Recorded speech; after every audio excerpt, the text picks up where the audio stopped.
नहीं कर रही है। और राहुल गांधी ने अपने मैनिफेस्टो में साफ साफ कहा है कि 30 लाख लोगों को रोजगार देंगे। और हमारा खिलाफ वोट मत इंडिया गठबंधन के खिलाफ है। गठबंधन नहीं है, बसपा फगागा, फिर वही निकले, भाजपा निकली।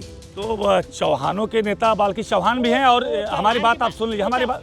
तो क्या, तो चूंकि बसपा से लड़ रहे हैं, माना जा रहा है कि बहुत बड़ी संख्या में चौहानों का वोट वो काट रहे हैं, आपको क्या लगता है? कितनी सीट बाकी है जो 1 जून को होगा चुनाव, जानते हैं आप कितनी बाकी है? बताइए कितनी बाकी है? 13। 50 नहीं, पूरे भारत का 50 सीट से ऊपर लगभग बाकी होगा।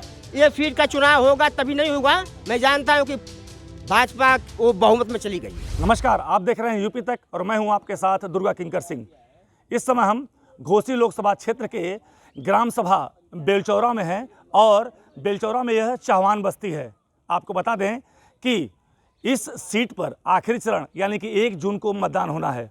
ऐसे में एनडीए से सुभाषपा प्रत्याशी अरविंद राजभर चुनाव लड़ रहे हैं, जबकि इंडिया गठबंधन से समाजवादी पार्टी से राजीव राय चुनाव मैदान में है। वहीं बसपा प्रत्याशी ने बालकृष्ण चौहान को उतारकर इस बार चौहान वोटरों में भी सेंधमारी करने का काम किया है। ऐसे में हम चौहान बस्ती में मौजूद हैं और हमारे साथ कुछ युवा चौहान मतदाता हैं, कुछ महिलाएं भी हैं, तमाम गांव के लोग हैं।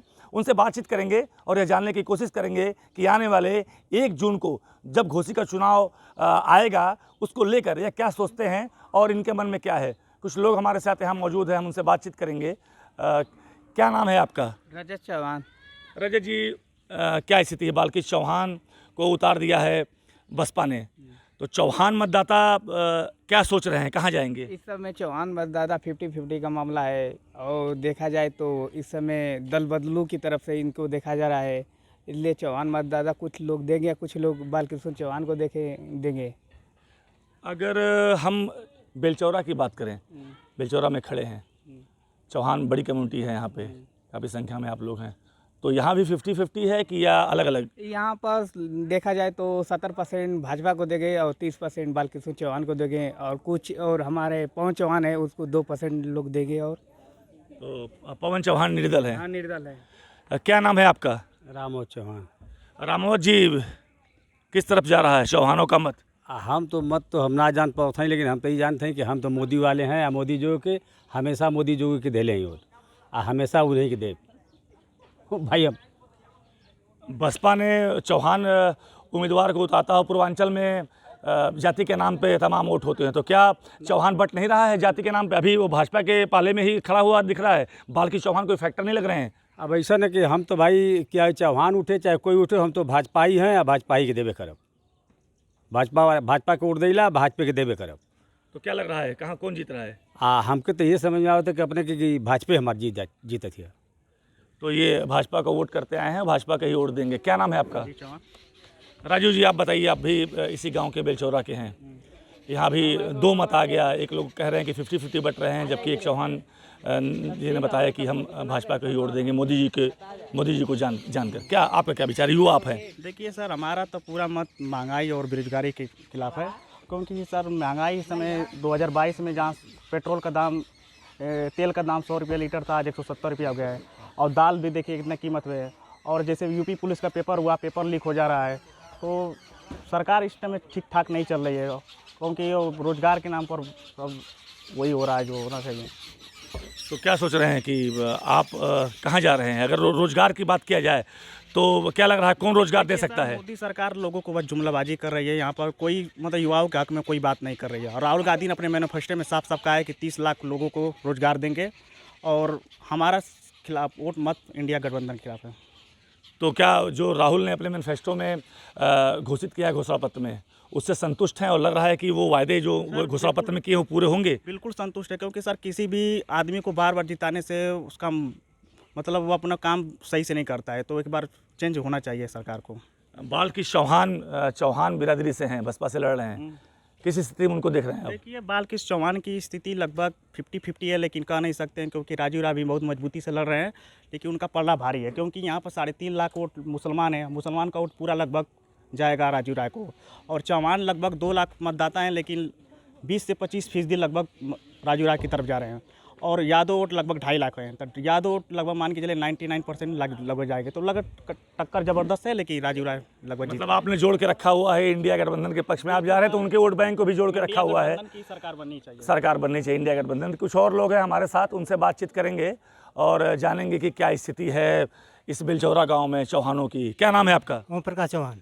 ओम प्रकाश जी, क्या स्थिति है? यहाँ बीजेपी है। क्यों बीजेपी है? बीजेपी की चौहान का बेल्ट है और किसी का मुद्दा नहीं इधर है।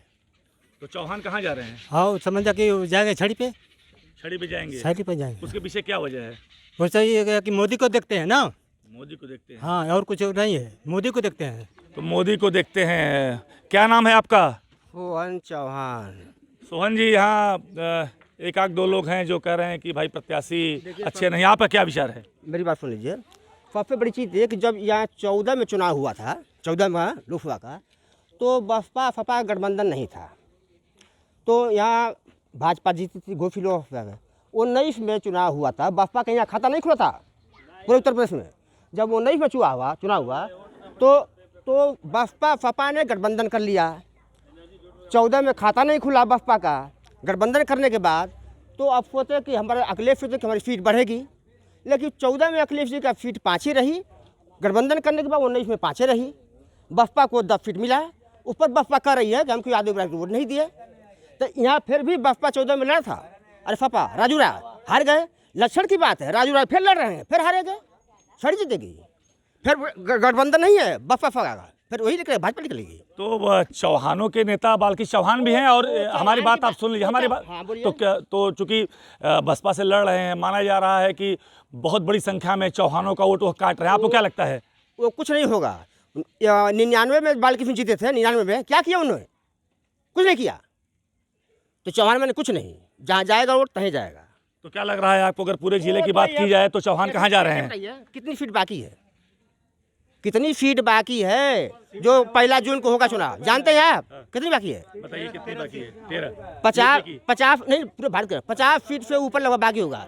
ये सीट का चुनाव होगा तभी नहीं होगा। मैं जानता हूँ कि भाजपा वो बहुमत में चली गई है। फिर भी भाजपा बहुमत में चली गई है। और कुछ और लोग हैं, उनसे हम बातचीत करेंगे कि क्या नाम है आपका?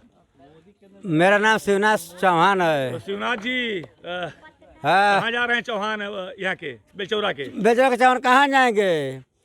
जब चुनाव होता है तो सब फतिंगा आते हैं इधर उधर। हाँ, बाल्की चौहान है काली माँ के मंदिर के, मगर मजबूरी है चौहानों की कि उसको वोट वो देगा। मगर वो भर दर बदलू को वोट, जैसे दारा हुए वैसे लारा हुए वैसे तारा हुए, कोई उसको वोट नहीं देगा। यहाँ तो लोग तमाम चौहान लोग हैं जो कह रहे हैं बीजेपी करेंगे वोट। हम लोग बीजेपी को करेंगे नहीं, कोई नहीं करेगा। कौन कहते हैं बीजेपी करेगा वोट? आप नहीं करेंगे? बीजेपी नहीं जीतेगी। मऊ से जब जीतेगी तो हाथी जीतेगी डंका के चोट तो पे। ये बहुजन समाज पार्टी के जब जीतेगी चुनाव हाथी जीतेगी डंका के पक्ष चोट में पे। बता रहे हैं। कुछ माता लोग हैं। माता जी, क्या नाम है आपका? आशा चौहान। क्या लग रहा है, महिला है आप जो है, कहाँ जा रही हैं महिलाएं? हम तो महिला है, हम लोग तो मोदी को देने के लिए तैयार थे, लेकिन मोदी जी कहे कि नहीं, आप लोग को 2000 जैसे कि 4 अप्रैल को आपका वेतन बढ़ा कर दे देंगे। तो आज तक पता ही नहीं चला। क्या करती हैं आप? हम आशा बहू हैं। अच्छा। तो कहे कि नहीं, 4 अप्रैल को आप लोग का मानदेय बढ़ा हुआ दे देंगे।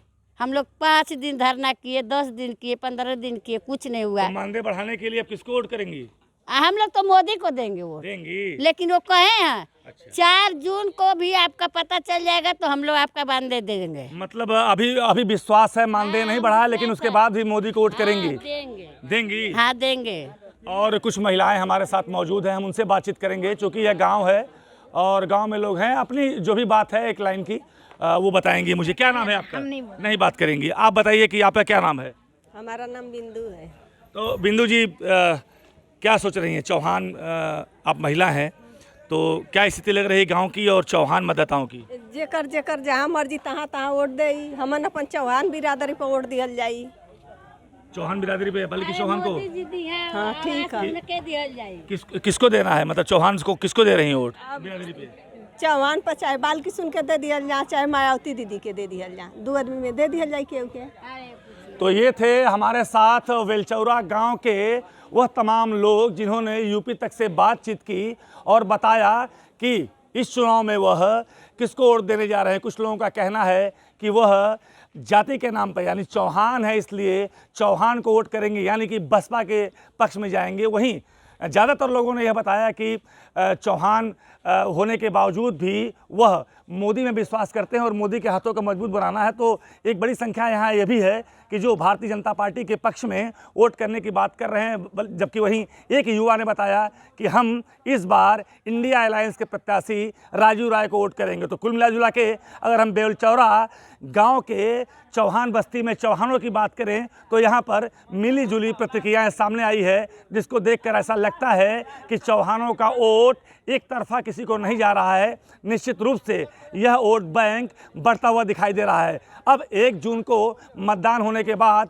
जब ईवीएम में इनके मत कैद होंगे और 4 जून को जब मतगणना होगी, उस वक्त यह मालूम होगा कि जो चौहान वोटर हैं घोसी लोकसभा के, उन्होंने किस ओर जाकर बटन दबाया है। दुर्गा किंकर सिंह, यूपी तक, मऊ।